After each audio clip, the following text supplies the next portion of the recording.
ಆದರೆ 300 gold medal sir. ಅಮೆರಿಕಾಗೆ 18 ಸತಿ ಹೋಗಿದ್ದೀನಿ ಸರ್. ರಾಜ್ಯ ಪ್ರಶಸ್ತಿ, ರಾಷ್ಟ್ರ ಪ್ರಶಸ್ತಿ ಎಲ್ಲ ಅವಾರ್ಡ್ ತೊಗೊಂಡಿದ್ದೀನಿ ಸರ್. ನೀವು ನಾವು ಬಯೋಡೇಟಾ ಗೊತ್ತಿಲ್ಲ ಎಲ್ಲ ತೊಗೊಂಡು ಮುಗಿಸ್ಬಿಟ್ಟಿದ್ದೀನಿ, ಏನೂ ಬಾಕಿ ಇಲ್ಲ ಸರ್. ಆದರೆ ಇವೆಲ್ಲ ಒಂದು ಕಡೆ ಅಂದರೆ ನಮ್ಮಪ್ಪನ ಕಾಶಿ ಕರ್ಕೊಂಡು ಹೋಗಿಲ್ಲ ಅನ್ನೋ ಕೊರಗಿದೆಯಲ್ಲ ಸರ್, ಅದು ಎಲ್ಲ ಝೀರೋ ಸರ್. ಇದ್ರು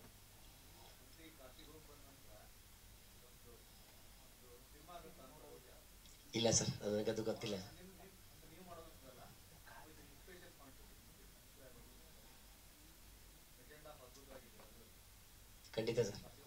ಖಂಡಿತ ಸರ್, ಒಳ್ಳೇದಾಗಲಿ, ನಿಮ್ಮೆಲ್ಲರ ಆಶೀರ್ವಾದ ಇರಲಿ ಸರ್.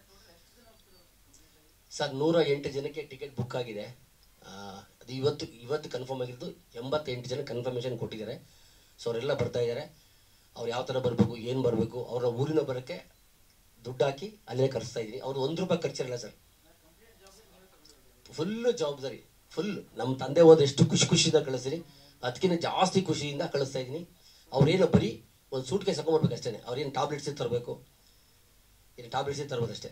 ಇಲ್ಲಿ ಏರ್ಪೋರ್ಟ್ ಬಂದ ತಕ್ಷಣ ಅವ್ರಿಗೆ ಒಂದು ಕವರ್ ಕೊಡ್ತೀನಿ ಸ್ನೇಹಿತರೆ. ಕವರ್ಲಿ ಬಿಸ್ಕೆಟ್ ಪ್ಯಾಕೆಟು, ಆಮೇಲೆ ಬನ್ನು, ಆಮೇಲೆ ಒಂದು ವಾಟರ್ ಬಾಟ್ಲು, ಚೌಚೌವು, ಆಮೇಲೆ ಸ್ವಲ್ಪ ಏನಾದ್ರು ಈ ಥರ ತಿನ್ನೋದು ಐಟಮ್ ಕೊಟ್ಬಿಟ್ಟು ಇಟ್ಕೊಡ್ತೀನಿ. ಅವ್ರು ಇಷ್ಟ. ಅವರು ಒಂದು ಬಟ್ಟೆ ಕೊಡ್ತೀನಿ, ಅವ್ರು ಸೀರೆ ಕೊಡ್ತೀನಿ, ಪಂಚೆ ಇದ್ದರೆ ಪಂಚೆ ಕೊಡ್ತೀನಿ, ಶಾಲೆ ಕೊಡ್ತೀನಿ. ಕೊಟ್ಬಿಟ್ಟು ಪ್ರೀತಿಯಿಂದ ಮಾತಾಡ್ತೀನಿ. 4 ಗುಂಪು ಮಾಡಿದ್ದೀವಿ, 20 ಜನ ಮಾಡ್ಕೊಂಡಿದ್ದೀವಿ. ಅದಕ್ಕೆ ಅವ್ರನ್ನ ಟೀಮ್ ಮಾಡಿಬಿಟ್ಬಿಟ್ಟಿದ್ವಿ. ಸೊ ಎಲ್ಲರಿಗೂ ಯಾವ ಥರ ಫ್ಲೈಟ್ ಹತ್ತಬೇಕು, ಹೋಗ್ಬೇಕು, ಬರಬೇಕು ಅಂತ ನಾವು ಜೊತೆಯಲ್ಲಿದ್ವಿ. ಮತ್ತು ಏರ್ಪೋರ್ಟಲ್ಲಿ ಕೆಲಸ ಮಾಡ್ತಾರೊಬ್ರು, ಅವ್ರನ್ನೂ ಕೂಡ ನಮ್ಮ ಟೀಮಲ್ಲಿ ಹಾಕ್ಕೊಂಡಿದ್ವಿ. ಯಾಕಂದರೆ ಅವ್ರನ್ನ ನೋಡಬೇಕಲ್ವ, ಟಿಕೆಟ್ ಹರಿಯೋದು, ಬೋರ್ಡಿಂಗ್ ಪಾಸ್ ಮಾಡೋದು, ಅವ್ರು ಕರ್ಕೊಂಡು ಹೋಗೋದು, ಅವ್ರು ಬ್ಯಾಗ್ಲಿ ತೊಗೊಂಡು ಹೋಗೋದು ಯಾವ ಥರ ಅಂತ. ಸೊ ಕರ್ಕೊಂಡು ಕಂಫರ್ಟಬಲ್ ಆಗಿ ಅವ್ರಿಗೆ ತುಂಬ ಖುಷಿಯಾಗಿ ಮಾಡಿದ್ದೀವಿ. ಅಯೋಧ್ಯೆಯಲ್ಲಿ ಇಳಿದ ತಕ್ಷಣ 5-6 ಟಿ ಟಿ ಮಾಡಿದ್ವಿ ಸರ್. 1 ಟಿ ಟಿ ಬಂದು ಬ್ಯಾಗ್ ಹಾಕೊಳ್ಳೋಕ್ಕೆ, ಫುಲ್ ಲಗೇಜಲ್ಲಿ ಹಾಕೋಕ್ಕೆ. ಇನ್ನು 5 ಟಿ ಟಿಲಿ ಕಂಫರ್ಟಬಲ್ ಕೂತ್ಕೊಂಡು AC ಟಿ ಟಿ ಸೀದಾ ಹೋಗಿ ದರ್ಶನ ಮುಗಿಸ್ಕೊಂಡು ಮತ್ತೆ ಮಧ್ಯದಲ್ಲಿ ತಿಂಡಿ ಕೊಡಿಸಿ ಮತ್ತೆ ಅದನ್ನು ಕರ್ಕೊಂಡು ಪ್ರಯಾಗ್ರಾಜ್ಗೆ ಹೋಗಿ ಅಲ್ಲಿ 1 ಅವರ್ ಟೈಮ್ ಸ್ಪೆಂಡ್ ಮಾಡಿ ಅಲ್ಲಿಂದ ಡೈರೆಕ್ಟಾಗಿ ಕಾಶಿಗೆ ಹೋಗಿ, ಕಾಶಿಲಿ ಜಂಗಮವಾಡಿ ಮಠ ಅಂತ ಇದೆ. ಮಠದಲ್ಲಿ ಬುಕ್ ಮಾಡಿದ್ದೀನಿ ಸರ್. ಜಂಗಮವಾಡಿ ಮಠದಲ್ಲಿ ಬುಕ್ ಮಾಡಿದ್ದೀನಿ. 30 ರೂಮ್ ತೊಗೊಂಡಿದ್ದೀನಿ ಸರ್. ಒಂದೊಂದು ರೂಮಲ್ಲಿ 4 ಜನ ಇರ್ಬೋದು. ಆ ಮಠದಲ್ಲಿ ಬುಕ್ ಮಾಡಿದ್ದೀನಿ. ಸೊ ಟಿಕೆಟು ಅದು ಕೂಡ ಕನ್ಫರ್ಮ್ ಆಗಿದೆ, ರೂಮ್ಸು ಬುಕ್ ಆಗಿದೆ. ಈ 5 ಟಿ ಟಿ ಏನು ಮಾಡ್ತೀನಿ ಸರ್, ಅದು ನಮ್ಮ ಜೊತೆ ಇರ್ತದೆ. 5 ಟಿ ಟಿ ಒಳಗಡೆ ಯಾವ ಎಲ್ಲೋ ಬೇಕಾದ್ರೂ ಜನ ಹತ್ಕೊಂಡಲ್ಲಿ ಹೋಗಿ ವಾಪಸ್ ಬರೋದಷ್ಟೇ.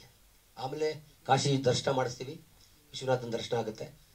ಆಮೇಲೆ ಬೋಟ್ ಬುಕ್ ಮಾಡಿದ್ದೀನಿ, ಬೋಟಲ್ಲಿ ತೋರಿಸ್ತಾರೆ. ಸೊ ನೋಡಿ ವಾಪಸ್ ಬಂದು ಅವ್ರು ಮತ್ತೆ ಫ್ಲೈಟಲ್ಲಿ ಕರ್ಕೊಂಡು ಬರ್ತೀವಿ ಸರ್. ಅದು ಗಂಗಾರತಿ ಅದು ಇದೆ ಸರ್, ಎಲ್ಲ ತೋರಿಸ್ತಾ ಇದೆ ಸರ್. ಕೆಲವರು ಹಿರಿಯರೆಲ್ಲ ಅಡ್ವೈಸ್ ತೊಗೋತಾ ಇದ್ದೀನಿ.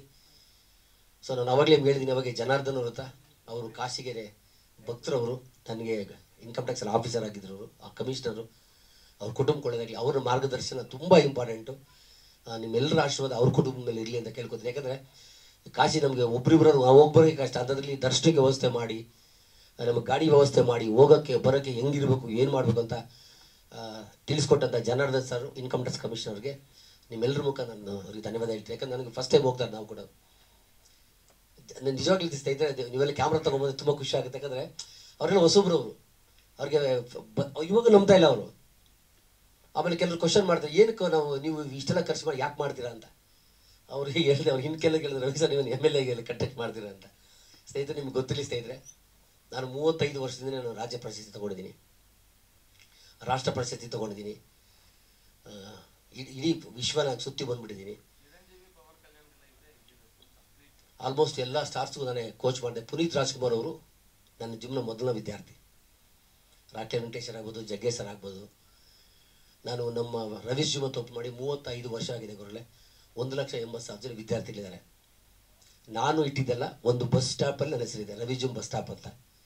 ಬಸ್ ಮೇಲೆ ಬರ್ತಾ ಇರ್ತದೆ. ರವಿ ಜಿಮ್ ಪಾರ್ಕ್ ಇದೆ, ರವಿ ಜಿಮ್ ರೋಡ್ ಇದೆ, ರವಿ ಜಿಮ್ ರಸ್ತೆ ಇದೆ. ಸೊ ಇಷ್ಟೆಲ್ಲ ಭಗವಂತ ನನಗೆ ಕೊಟ್ಟ ಮೇಲೆ ನನಗೆ, ಆಮೇಲೆ ರಾಜಕೀಯಕ್ಕೆ ಹೋದ್ರೇ ಸಮಾಜ ಸೇವೆ ಮಾಡೋದು ಅನ್ನೋದು ತಪ್ಪು. ಯಾರು ಬೇಕಾದ್ರೂ ಮಾಡ್ಬೋದು. ಬೆಳಗ್ಗೆ ಎದ್ದು ನಾನು ಹಸುಗೊಂದು ಬಾಳೆಹಣ್ಣು ಕೊಡ್ತೀನಿ ಅಂತ ಅನ್ಕೋದಲ್ಲ, ಅದೇ ದೊಡ್ಡ ಕೆಲಸ, ಅದೇ ಒಂದು ಸಮಾಜ ಸೇವೆ.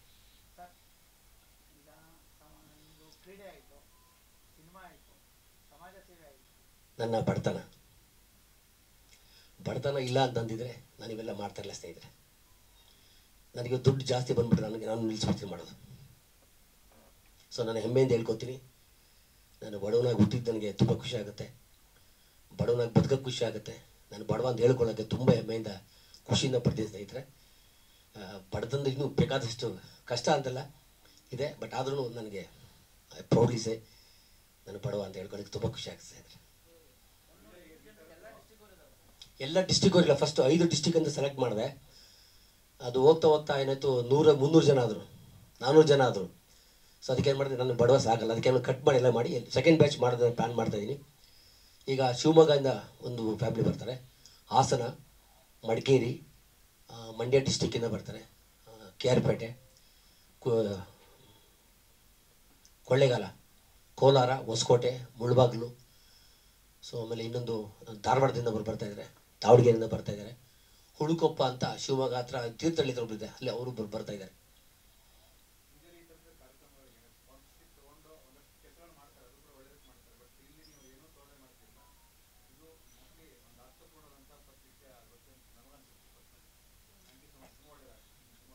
Thank you sir, thank you sir.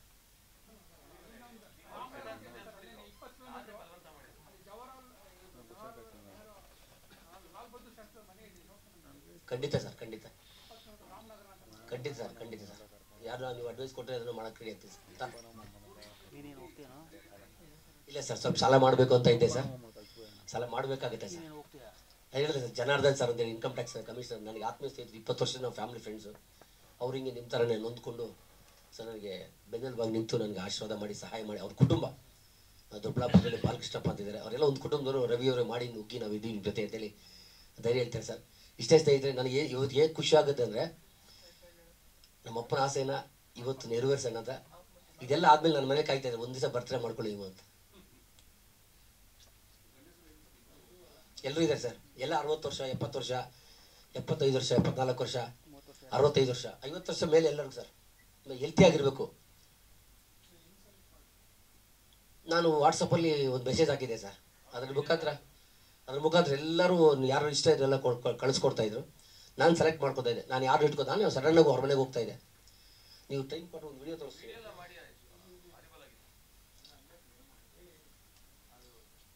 ಆ ಥರ ಹೋಗಿ ಒಬ್ಬೊಬ್ರು ನಾನೇ ಸೆಲೆಕ್ಟ್ ಮಾಡಿ ಬರ್ತಾ ಇದ್ದೆ. ಕೆಲವ್ರು ಏನು ಮಾಡ್ತಾರೆ, ಗೊತ್ತಿರೋ ವಿದ್ಯಾರ್ಥಿಗಳು ಬಿಟ್ಟರೆ ಪೋಸ್ಟ್ ಹಾಕ್ಬಿಡ್ತಾರೆ, ಸರ್ ಇವರಿಂದ ಒಬ್ರು ಇದ್ದಾರೆ ಅಂತ. ಸೊ ಅವರು ಸೆಲೆಕ್ಟ್ ಮಾಡಿ. ಆದರೆ ನನಗಿನ್ನೂ ಸಮಾಧಾನ ಆಗಲಿ, ಯಾಕೆಂದರೆ ಇದು ಹೋಗಿ ಬಂದಮೇಲೆ ಇಲ್ಲಿ ಯಾರು ಮಿಸ್ ಆಗಿದ್ರಲ್ಲ ಅವ್ರನ್ನ ನೆಕ್ಸ್ಟ್ ವರ್ಷ ಭಗವಂತ ಏನಾದರೂ ಕೊಟ್ಟರೆ ಲಿಮಿಟಲ್ಲಿ 20 ಜನ, 15 ಜನ, 10 ಜನ ನನಗೆ ಓದಿಸೋದಕ್ಕೆ ಬಂದು ಗೊತ್ತಾಗುತ್ತಲ್ಲ ಸರ್, ಆ ಥರ 20 ಜನನ ಕಳಿಸ್ಕೊಡೋಕ್ಕೆ ಒಂದು ವ್ಯವಸ್ಥೆ ಮಾಡೋದನ್ನ ಅಂದ್ಕೊಂಡಿದ್ದೀನಿ. ಭಗವಂತ ಶಕ್ತಿ ಕೊಟ್ಟು ಖಂಡಿತ ಪ್ರತಿ ವರ್ಷ ಮಾಡ್ತೀನಿ ಸರ್, 10 ಜನಕ್ಕಾದ್ರೂ ಮಾಡ್ತೀನಿ ಸರ್. ಸರ್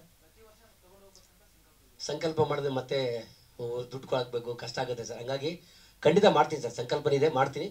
10 ಜನಕ್ಕಾದ್ರೂ ಮಾಡೇ ಮಾಡ್ತೀನಿ, 10, 20 ಹಿಂಗೆ ಮಾಡೇ ಮಾಡ್ತೀನಿ ಸರ್. ಈ ಸತಿನೇ 20 ಜನ ಅಂದ್ಕೊಂಡೆ, 25 ಆಯಿತು, 30 ಆಯಿತು, 50 ಆಯಿತು, 80 ಆಯಿತು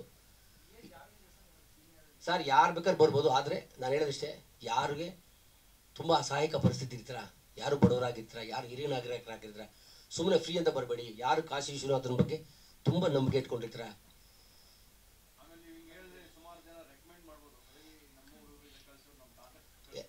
ಖಂಡಿತ ಸರ್ ಕಳಿಸಿದ್ರೆ ನಾನು ಹೋಗಿ ಚೆಕ್ ಮಾಡ್ತೀನಿ ಸರ್, ನೋಡ್ತೀನಿ ಸರ್. ಇನ್ನೂ ಒಂದು ಸೀಟ್ ಬಾಕಿ ಇದೆ, ನೀವು 20 ಜನ ಇದ್ರೆ ಯಾರೆಲ್ಲ ಸೆಲೆಕ್ಟ್ ಮಾಡಿ ಒಬ್ಬನ ಕೊಡಿ, ಕರ್ಕೊಂಡು ಹೋಗ್ತೀನಿ ಸರ್.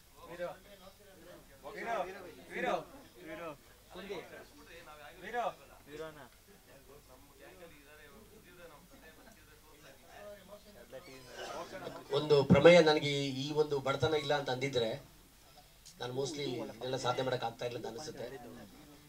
ನಿಜವಾಗ್ಲೂ ನನಗೆ ತುಂಬ ಖುಷಿ ಆಗುತ್ತೆ. ಈ ಒಂದು 4 ದಿವಸ ಸರ್, 1, 2, 3, 4 1ನೇ ತಾರೀಕು ಎಲ್ರಿಗೂ ಬರೋಕ್ಕೆ ಅಸೆಂಬಲ್ ಮಾಡ್ತೀವಿ. ಸೊ ಏರ್ಪೋರ್ಟ್ಗೆ ಹೋಗಿ ರೀಚ್ ಆಗಿ ಅಲ್ಲಿಂದ ಬೆಳಿಗ್ಗೆ 6 ಗಂಟೆಗೆ ಸರ್. ಅದು ನೋಡೋಕೆ ಒಂದು ಖುಷಿ ಸರ್, ಎಷ್ಟು ಕೋಟಿ ಕೊಟ್ಟರು ಆ ಖುಷಿ ಸಿಗಲ್ಲ ಸರ್. ಯಾರೇನು ಬೇಕಾದ್ರೆ ಅಂದ್ಕೊಳ್ಳಿ ಸರ್, ನಾನು ಅದನ್ನು ಎಂಜಾಯ್ ಮಾಡಿದ್ದೀನಿ. ಅವ್ರಿಗೆ ಮನೆಗೆ ಹೋಗಿ ಹೇಳಿದಾಗೆ ಅವ್ರಿಗೆ ಖುಷಿ ನೋಡ್ಬೇಕಾಯ್ತು.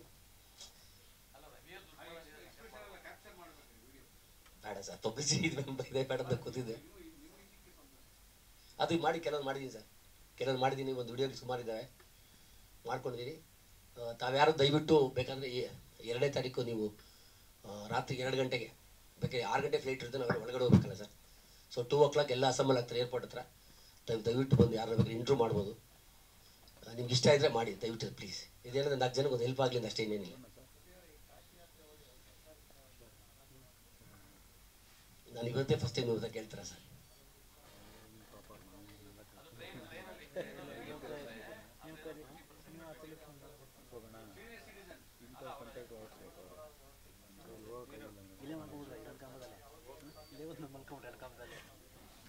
ಖಂಡಿತ ಖಂಡಿತ ಖಂಡಿತ ಸರ್.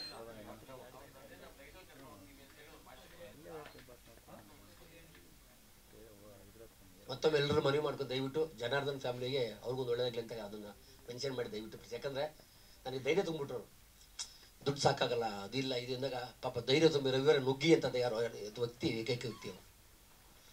ಈಗೆಲ್ಲ ನಮ್ಮ ಜೊತೆ ಸ್ನೇಹಿತರೆಲ್ಲ ಇದ್ದಾರೆ, ಇದು ನೆಗೆಟಿವ್ ಅಂತ ಅನ್ಕೋಬೇಡಿ ದಯವಿಟ್ಟು, ಅಥವಾ ಪಾಸಿಟಿವ್ ಅನ್ಕೋಬೇಡಿ. ಜೊತೆ ಎಲ್ಲ ಸ್ನೇಹಿತರಿದ್ದಾರೆ, ಎಲ್ಲರೂ ಉಲ್ಟಾನೇ ಮಾತಾಡ್ತಾರೆ. ನಿನಗೆ ಬೇಕಾಗಿತ್ತಾ, ನಿನಗೆ ಯಾಕೆ ಬೇಕು, ನಿನಗೆ ಬೇಕಾಗಿತ್ತಾ ಅಂತ. ಎಸ್ ನನಗೆ ಬೇಕು, ನಾನು ಲೈಫಲ್ಲಿ ಯಾವತ್ತೂ ನಾನು ಕುಡ್ದಿಲ್ಲ ಸ್ನೇಹಿತರೆ, ಇಸ್ಪೀಟ್ ಆಡಲ್ಲ, ಜೂಜಾಡಲ್ಲ, ನನಗೆ ಅದ್ರ ಬಗ್ಗೆ ಗೊತ್ತೇ ಇಲ್ಲ. ಯಾವುದೇ ಬರ್ತ್ಡೇ ಪಾರ್ಟಿಗೆ ನೋಡಿ ಯಾರ ಸಿನಿಮಾ ಪಂಗನೂ ಕಾಣಿಸ್ಕೊಳ್ಳಲ್ಲ, 100 ಡೇಸ್ ಫಂಕ್ಷನ್, ಆ ಫಂಕ್ಷನ್ ಈ ಫಂಕ್ಷನ್ ಯಾವತ್ತೂ ನಾನು ಕಾಣಿಸ್ಕೊಳ್ಳಲ್ಲ. ಯಾರು ಸತ್ತರೆ ನಾನು ಫಸ್ಟಲ್ಲಿ ಇರ್ತಿಸ್ತೀನಿ. ಆಮೇಲೆ ಇನ್ನೊಂದು ಸ್ನೇಹಿತರೆ, ಇದು ಔಟ್ ಆಫ್ ದ ಕ್ಯಾಮ್ರಾ ಹೇಳ್ತೀನಿ, ಎಲ್ಲರೂ ರವಿ ಸರ್ ಏನು ಸರ್ ಯಾವತ್ತು ಕೈ ಕಟ್ಟಿರ್ತೀರಾ, ಎಷ್ಟು ಲಕ್ಷಾಂತರ ಫೋಟೋ ಕೈ ಕಟ್ತಾರೆ, ನೀವು ಹೀರೋ ಹತ್ರ ಫೋಸ್ ಕೊಡೋಕೆ ಬರಲ್ವಾ, ಏನು ಸರ್ ನೀವು ಬಾಡಿ ಬಿಲ್ಡಿದ್ದೀರಾ, ಏನು ಸರ್ ಹಂಗೆ ಯಾವಾಗ ಅಂತಾರೆ ಸ್ನೇಹಿತರೆ. ನಾನು ಲಕ್ಷಾಂತರ ಫೋಟೋಸ್ ಕೊಟ್ಟಿದ್ದೀನಿ ಸ್ನೇಹಿತರೆ. ಅದ್ರ ಹಿಂದೆ ಒಂದು ದೊಡ್ಡ ಕಥೆನೇ ಇದೆ. ನಾನು ನಿಮ್ಗೆ ಅವಾಗಲೇ ಹೇಳಿದ್ದೀನಿ, ನಾವು ತುಂಬ ಬಡವರು ಅಂತ. ನಾನು ನಮ್ಮಮ್ಮ ತುಂಬ ಫ್ರೆಂಡ್ ಥರ ಇದ್ವಿ ನಾವು. ನಮ್ಮಮ್ಮನ ಕೇಳ್ತಾ ಇದ್ದೆ, ಅಮ್ಮ ನಾವು ಯಾವತ್ತಮ್ಮ ಶ್ರೀಮಂತರಾಗೋದು, ಅನ್ನ ಯಾವತ್ತಮ್ಮ ನಮ್ಮ ಮನೆ ಮಾಡೋದು. ನಮ್ಮ ಫ್ಯಾಮಿಲಿ ದೊಡ್ಡ ಹೆಸರು ಕೋಲಾರದಲ್ಲಿ, ನಮ್ಮ ಫ್ಯಾಮಿಲಿ ದೊಡ್ಡ ಹೆಸರು, ಆದರೆ ಒಳಗಡೆ 0. ಸೊ ನಮ್ಮಮ್ಮ ಏನೂ ಓದಿಲ್ಲ, 2ನೇ ಕ್ಲಾಸು 3ನೇ, ಅದೂ ಓದಿಲ್ಲ. ನಮ್ಮಪ್ಪ 3ನೇ ಕ್ಲಾಸು. ನಮ್ಮಮ್ಮ ಹೇಳ್ತಾರೆ, ಅಪ್ಪ ನನಗೆ 3 ವಿದ್ಯೆ ಗೊತ್ತು, ಆ 3 ವಿದ್ಯೆ ಹೇಳ್ಕೊಡ್ತೀನಿ, ನೀನು ಕಲ್ತ್ಕೋ, ನೀನು ದೊಡ್ಡ ವ್ಯಕ್ತಿ ಆಗ್ತೀಯ ಅಂತಾರೆ. ನಾನು 6ನೇ ಕ್ಲಾಸ್, ನಮ್ಮಮ್ಮ ಏನೂ ಓದಿಲ್ಲ. ನಮ್ಮಮ್ಮ ಏನು ಹೇಳ್ತಾರೆ ಅಂತ ನನಗೆ ಒಂಥರ ಅಹಂಕಾರ. ಏನು ಹೇಳಮ್ಮ ಅಂತೀನಿ, ಅಪ್ಪ ನೀನು ಸಾಯೋರ್ಗು ಅದು ನೆನ್ಪಿಟ್ಕೊಳ್ಳೇಬೇಕು. ಮೊದಲೇನೇನಪ್ಪ ಅಂದರೆ, ನಿನ್ನ ಮುಂದೆ ಚಿಕ್ಕವರಾಗಲಿ ದೊಡ್ಡವರಾಗಲಿ ಯಾರೇ ಬಂದು ನೀನು ಏನಾದರೂ ಹೇಳಿದಾಗ ಫಸ್ಟ್ ಮಾಡೋ ಕೆಲಸ ಕೈ ಕಟ್ಟು. ಅವ್ರು ಹೇಳಿದನ್ನೆಲ್ಲ ಕೇಳಿಸ್ಕೊ, ಅದನ್ನು ನೀನು ಫಾಲೋ ಮಾಡಬೇಡ. ನಿಂಗೆ ಇಷ್ಟ ಆದರೆ ಮಾತ್ರ ಅದನ್ನು ಕೇಳಿದ್ರೆ ಬಿಟ್ಬಿಡು, ಕೈ ಕಟ್ಟೋದು ಮಾತ್ರ ಮರಿಬಾರ್ದು. 2ನೇದು, ಯಾವ ಮದುವೆ ಫಂಕ್ಷನ್ಗೆ ಹೋಗ್ತೀವೋ ಬಿಡ್ತೀವೋ ನನಗಂತೂ ಗೊತ್ತಿಲ್ಲ, ಸಿಹಿ ಊಟಕ್ಕೆ ಹೋಗ್ತೀವೋ ಬಿಡ್ತೀವಿ ನನಗಂತೂ ಗೊತ್ತಿಲ್ಲ. ಆದರೆ ಸತ್ತವ್ರ ಮನೆಗೆ ಕರೆದಿಲ್ಲ ಅಂದರೂ ಹೋಗಬೇಕು, ಶವ ಸಂಸ್ಕಾರದಲ್ಲಿ ಭಾಗ್ಯ ಇರಬೇಕು, ಕೊನೆಗೆ ಅವ್ರು ಮಣ್ಣು ಹಾಕೋರು ಅದಿಟ್ಬಿಟ್ಟು ಬರಬೇಕು ಅಂತ ಹೇಳಿದ್ರು. 3ನೇದು, ದೊಡ್ಡ ಕನಸು ಕಾಣೋದು ಹೇಳ್ತಾರೆ ಸ್ನೇಹಿತರೆ. ದೊಡ್ಡ ಕನಸು, ಆ ಕನಸು ಹೆಂಗಿರ್ಬೇಕಂದ್ರೆ ನಿನ್ನ ಕೈಗೆ ಸಿಗಬಾರ್ದು ಅಂತ ಸ್ನೇಹಿತರೆ. ಇವತ್ತು ನಾನು ನಮ್ಮಮ್ಮ ಹೇಳೋದಿಲ್ಲ ಅಂತ ಹೇಳಿ ಸಣ್ಣ ಹುಡುಗನಲ್ಲೇ ಒಂದು ಟೆಸ್ಟ್ ಮಾಡೋದಂತ ಹೋದೆ. ನಮ್ಮೂರಲ್ಲಿ ಒಂದು ಕೋಲಾರದಲ್ಲಿ ಗೀತಾ ಹೋಟ್ಲ್ ಅಂತ ಇದೆ, ಅದು ಬ್ರಾಹ್ಮಣ ಹೋಟ್ಲ್. ಅದು ಅವ್ರದ್ದು ಮಸಾಲೆ ದೋಸೆ ಮಾಡ್ತಾರೆ, ಅದು ಇಡೀ 1 ಕಿಲೋಮೀಟರ್ ವಾಸನೆ ಬರ್ತದೆ. ಅಷ್ಟು ಹುಡುಗ ನನಗೆ ಅವಾಗಲೇ ಆಸೆ ಆ ಮಸಾಲೆ ದೋಸೆ ತಿನ್ನಬೇಕು ಅಂತ. ಆ ಹೋಟ್ಲ್ ಬಂದು ನಿಂತ್ಕೊಂಡು ಶಬ್ದ ಮಾಡ್ತೀನಿ, ನಮ್ಮಮ್ಮ ಹೇಳಿದ್ದಾರೆ ಕನಸು ಕಾಣು ಅಂತ, ಮಸಾಲೆ ದೋಸೆ ತಿಂತೀನಿ ನಾನು ಬಂದಿತ್ತು, ನಾನು ಸಂಪಾದನೆ ದುಡ್ಡಲ್ಲಿ ತಿನ್ನಬೇಕು ಅಂತ ಆಸೆ ಆಗುತ್ತೆ. ದಸರಾ ಹಾಲಿಡೇಸ್ ಅಂತ 50 ಡೇಸ್ ಕೊಡ್ತಾರೆ, 15 ದಿವಸ ರಜಾ ಕೊಡ್ತಾರೆ. ಆ ರಜದಲ್ಲಿ ಏನು ಮಾಡ್ತೀನಿ, ಆ ಹೋಟ್ಲ್ ಮುಂದೆ ಒಂದು ಪ್ರೆಸ್ ಇರ್ತದೆ, ಕೋಲಾರವಾಣಿ ಅಂತ. ನರಸಿಂಹಮೂರ್ತಿಗಳು ಹಿರಿಯರು, ನನ್ನ ಗುರುಗಳು ಪೂಜ್ಯರವರು. ಆ ಪ್ರೆಸ್ಸಲ್ಲಿ ನಿಂತ್ಕೊಂಡು ಕೇಳ್ತೀನಿ, ಆ ಸಣ್ಣ ಅಂಗಡಿ ಇದು, ಕೇಳ್ತೀನಿ ಕೆಲಸ ಕೊಡಿ ಸರ್ ಅಂತೀನಿ. ಇಷ್ಟು ಹುಡುಗ ಏನು ಕೆಲಸ ಮಾಡ್ತೀನಿ ಅಂತ, ನೀವು ಏನು ಕೆಲಸ ಕೊಡಿ ಸರ್, ಬಟ್ ಸಂಬಳ ಕೊಡಬೇಕು ಅಂತೀನಿ. ಸತ್ಯವಾಗಿ ಸರ್, 15 ರೂಪಾಯಿ ಸಂಬಳ, ನಾನು ಫಸ್ಟ್ ಸಂಬಳ 15 ರೂಪಾಯಿ. ಆ ಸಂಬಳ ಏನು ಮಾಡ್ತೀನಿ, ನಿಂತ್ಕೋತೀನಿ, ಕೆಲಸ ಕೊಡ್ತಾರೆ, ಕಸ ಗುಡಿಸು, ಆ ಪ್ರಿಂಟ್ ಹಾಕಿದ ತಕ್ಷಣ ಅಚ್ಚು ಮನೆಯಲ್ಲಿ ಕೀಳ್ಬೇಕು, ಎಲ್ಲ ಜೋಡಿಸ್ಬೇಕು, ಎಲ್ಲ ಜೋಡಿಸಿ ಮಾಡ್ತಾ ಇರ್ತೀನಿ. 5 ದಿವಸ ಆಗುತ್ತೆ ಹೋಟ್ಲ್ ನಿಂತ್ಕೊಳ್ಳೋದು, ಇನ್ನು 25 ದಿವಸ ಬರ್ತೀನಿ ಅಂತ. 30 ದಿವಸ, 15, 20 ಹಿಂಗೆ ಹೋಟ್ಲ್ ಬಂದು ನಿಂತ್ಕೊಂಡು ಹಿಂಗೆ ಬರೋದು. ಹೋಟ್ಲ್ ಏನಾಗಿ ಇನ್ನಂದರೆ ದೋಸೆ ತಿನ್ನಕ್ಕೆ ಬರ್ತೀನಿ ಬರೋದು. 30 ದಿವಸ ಆಗುತ್ತೆ, ಸಂಬಳ ದಿವಸ ಏನು ಖುಷಿ ಎಲ್ಲ. ನನಗೆ ಸ್ನಾನ ಮಾಡ್ಕೊಂಡು ದೋಸೆ ತಿನ್ಬೇಕಲ್ಲ, ನಮ್ಮಮ್ಮ ತಿಂಡಿ ತಿನ್ನೋ ಅಂತಾರೆ, ದೋಸೆಗೆ ಹೋಗ್ತೀನಿ ಅಂತ ಓಡ್ಬಿಡ್ತೀನಿ. 5 ಗಂಟೆ ಆಗುತ್ತೆ, 6 ಗಂಟೆ ಆಗುತ್ತೆ, ಸಂಬಳನೇ ಕೊಡಲ್ಲ. ಸರ್ ಸಂಬಳ ಕೊಡಿ ಸರ್ ಅಂತೀನಿ. ನೆನ್ನೆ ಬಂದು ನಿಮ್ಮ ಅಪ್ಪ ಇಸ್ಕೊಡೋದು ಹೋಗು ಅಂತಾರೆ. ನನಗೊಂದು ನಿರಾಸೆ ಆಗಲಿಲ್ಲ, ಅವತ್ತು ಗೊತ್ತಾಯಿತು ಕಷ್ಟಪಟ್ಟು ದುಡಿದ್ರೆ ಸಿಗುತ್ತೆ ಅಂತ. ಅದೊಂದು ಕಲಿತೆ ಗುರುಗಳೇ. ನೆಕ್ಸ್ಟು ಕೈ ಕಟ್ಟೋದು, ಲಕ್ಷಾಂತರ ಫೋಟೋಸ್ ಕೊಟ್ಟಿದ್ದೀನಿ ಗುರುಗಳೇ ಇವತ್ತು. ಬಿಕಾಸ್ ನಮ್ಮಮ್ಮ ಹೇಳೋದು ಅಂದ್ಬಿಟ್ಟು ಯಾರೇ ಬಂದು ಸರ್ ಫೋಟೋ ಕೈ ಕಟ್ಬಿಡ್ತೀನಿ. ಅದನ್ನು ಕೆಲವರು ತಪ್ಪಾಗಿ ತಿಳ್ಕೊತಾರೆ, ಅದೇನೋ ಬೆಂತಿಲ್ಲ. 2ನೇದು. 3ನೇದು ಏನಪ್ಪ ಅಂದರೆ, ದೊಡ್ಡ ಕನಸು ಕಾಣೋದು ಹೇಳ್ತಾಯಿದ್ರು. ನನಗೆ ಇಂಗ್ಲೀಷೇ ಬರೋಲ್ಲ. ಸರಿ ಆಯ್ತು, ನಾನು ಅಮೇರಿಕಕ್ಕೆ ಹೋದಂಗೆ, ಅಮೇರಿಕದ ಫ್ರೆಂಡ್ ಮಾಡ್ಕೊಂಡಂಗೆ ಏನೋ ಒಂಥರ ಖುಷಿ. ಈಗ ಯೋಚನೆ ಮಾಡಿ ಮಾಡಿ ಮಾಡಿ ಇವತ್ತು ಅಮೇರಿಕಾಗೆ 18 ಸತಿ ಹೋಗಿದ್ದೀನಿ ಸ್ನೇಹಿತರೆ. ವೀಸಾ ನನ್ನ ಹತ್ರ 20 ವರ್ಷದ ವೀಸಾ ಇದೆ, 10 ವರ್ಷ ಕೊಡ್ತಾನೆ ಇದ್ದಾರೆ ಅಮೇರಿಕಕ್ಕೆ. ಇಡೀ ಜಗತ್ತು ನೀವು ಸುಮ್ಮನೆ ರೌಂಡ್ ಹಾಕೊಂಡ್ಬಿಟ್ಟಿದ್ದೀನಿ. ಸೊ ಈ 3 ನಾನು ಅಳವಡಿಸ್ಕೊಂಡಿದ್ದಕ್ಕೆ ಇವತ್ತು ನನ್ನ ತಾಯಿನ ಅದೊಂದು ದೊಡ್ಡ ಒಂದು ಇದು ಅಷ್ಟೇ ಸ್ನೇಹಿತರೆ. ಈ ಥರ ನನ್ನ ಜೀವನದಲ್ಲಿ ಸುಮಾರು ರೆಕಾರ್ಡ್ಸ್ ಇದ್ದಾವೆ, ಇನ್ನು ಬೇಕಾದಷ್ಟಿದ್ದಾವೆ. ಅದನ್ನ ಹೇಳ್ತಾ ಹೋಗ್ತಾ ಇದ್ರೆ ಎಷ್ಟೊಂದು ಬುದ್ಧಿಸಬೇಕು ಅವ್ರು ಹೇಳೋಂಗೆ. ಥ್ಯಾಂಕ್ ಯು, ಧನ್ಯವಾದಗಳು. ಇನ್ನೇನಾದರೂ ಕ್ವಶನ್ಸ್ ಇದ್ದರೆ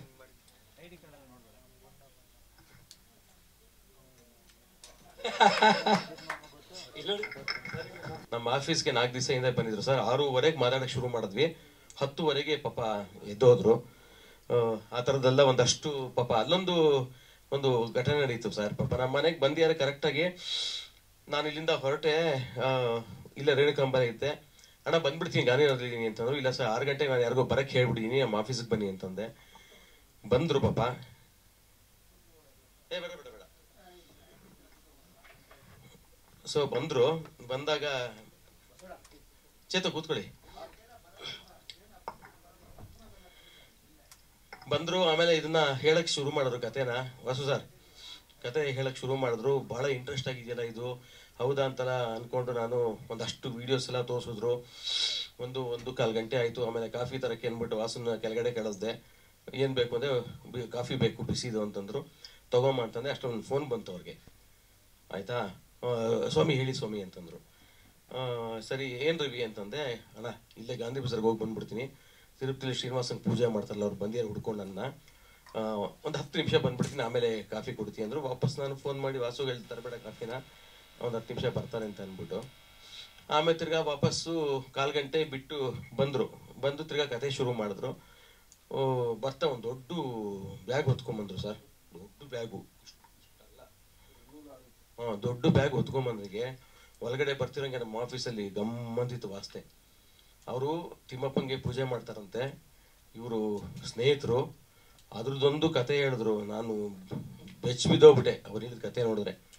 ಇವತ್ತಿಗೂ ತಿರುಪತಿಗೆ ಹೋಗೋದೇ ಇಲ್ವಂತೆ ಮನುಷ್ಯ. ನಾವು ಹೋಗ್ತಾನೆ ಇರ್ತೀವಿ, ಹೋಗೋದೇ ಇಲ್ವಂತೆ. ಅದಕ್ಕೇನೋ ಕತೆ ಹೇಳಿದ್ರು, ಅವರೇ ಹೇಳ್ತಾರೆ. ಆಮೇಲೆ ಬಂದ್ರು, ಇಟ್ಟರು ನನಗೆ ಟೇಬಲ್ ಮೇಲೆ. ಅಣ್ಣ ನಿಮ್ಗೆ ಎಷ್ಟು ಬೇಕೋ ಏನು ಬೇಕೋ ತಗೊಳ್ಳಿ ಅಂದರು.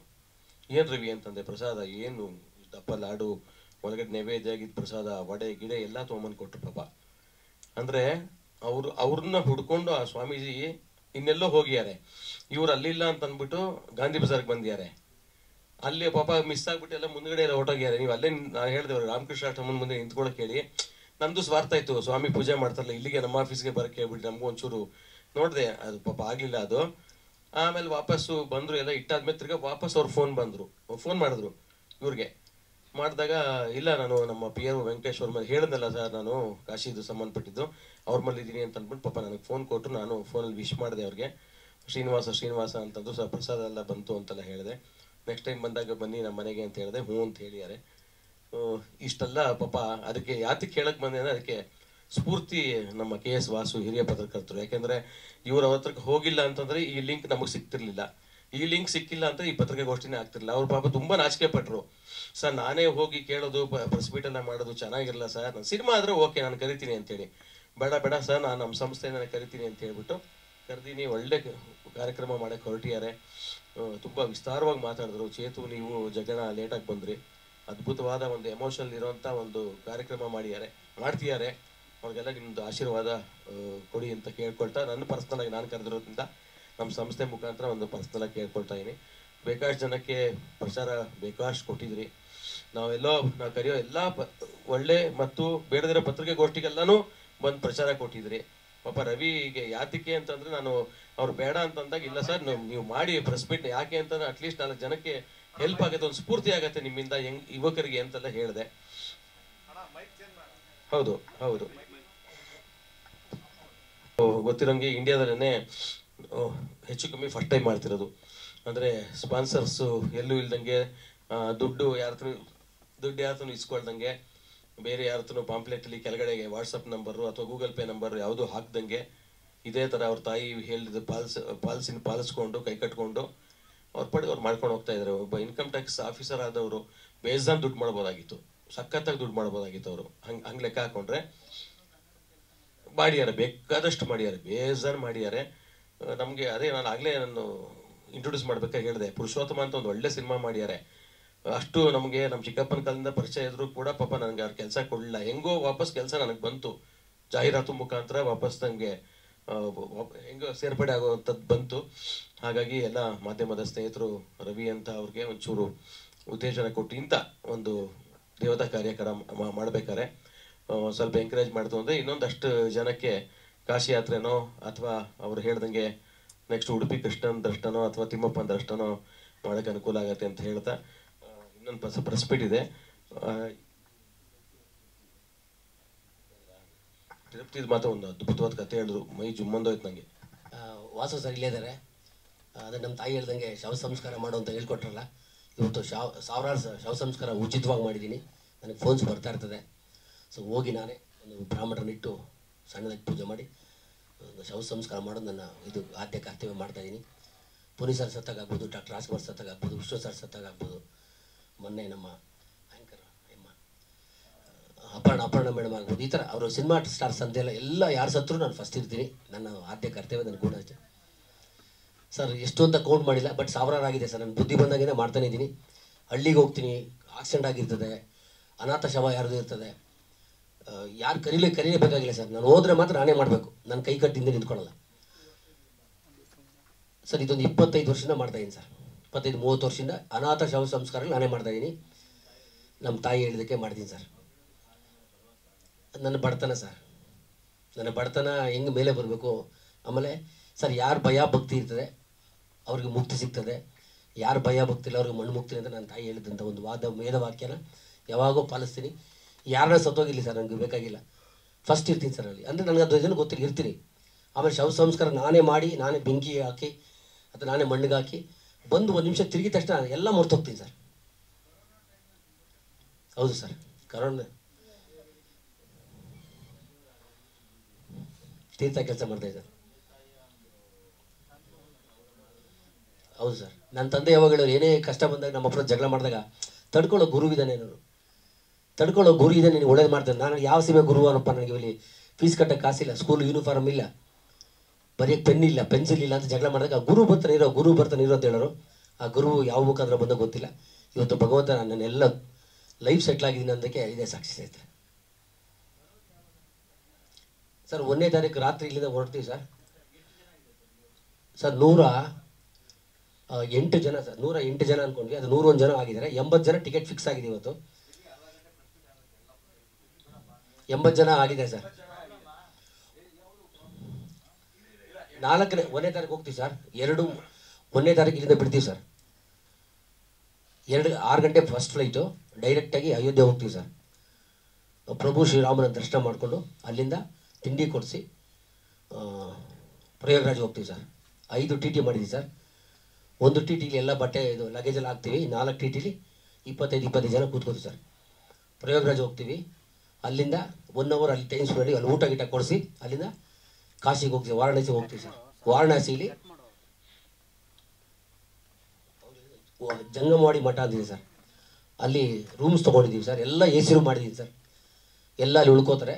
ಅದಾದಮೇಲೆ ಹೊಸ ಬಟ್ಟೆ ಕೊಡ್ತೀವಿ, ದೇವ್ರ ದರ್ಶನ ಮಾಡಿಸಿ, ಗಂಗಾರತಿ ದರ್ಶನ ಮಾಡಿಸಿ, ಅಲ್ಲಿಂದ ನೆಕ್ಸ್ಟ್ ಡೇ ಬೋಟಲ್ಲಿ ಎಲ್ಲ ಘಾಟು ಒಂದು ವಿಸಿಟ್ ಮಾಡಿಸಿ, ಮತ್ತೆ ಅವ್ರು ವಾಪಸ್ ಕರ್ಕೊಂಡು ಊಟ ಗೀಟ ಕೊಡಿಸಿ, ಹೊಸ ಬಟ್ಟೆ ಕೊಟ್ಟು ಮತ್ತೆ ಫ್ಲೈಟಿಂದ 4ನೇ ತಾರೀಕು ಕರ್ಕೊಂಡ್ಬರ್ತೀವಿ ಸರ್. 4 ರಾತ್ರಿಗೆ ವಾಪಸ್ ಬರ್ತೀವಿ ಸರ್. ಸರ್, ನನ್ನ ಫ್ಯಾಮ್ಲಿಲೇ ನಾವೊಂದು 10 ಜನ ಇದ್ದೀವಿ ಸರ್. ನನ್ನ ಅಣ್ಣ 5 ಜನ, ಅಕ್ಕ ತಮ್ಮರು 5 ಜನ, ನನ್ನ ಸ್ನೇಹಿತರು, ಆಮೇಲೆ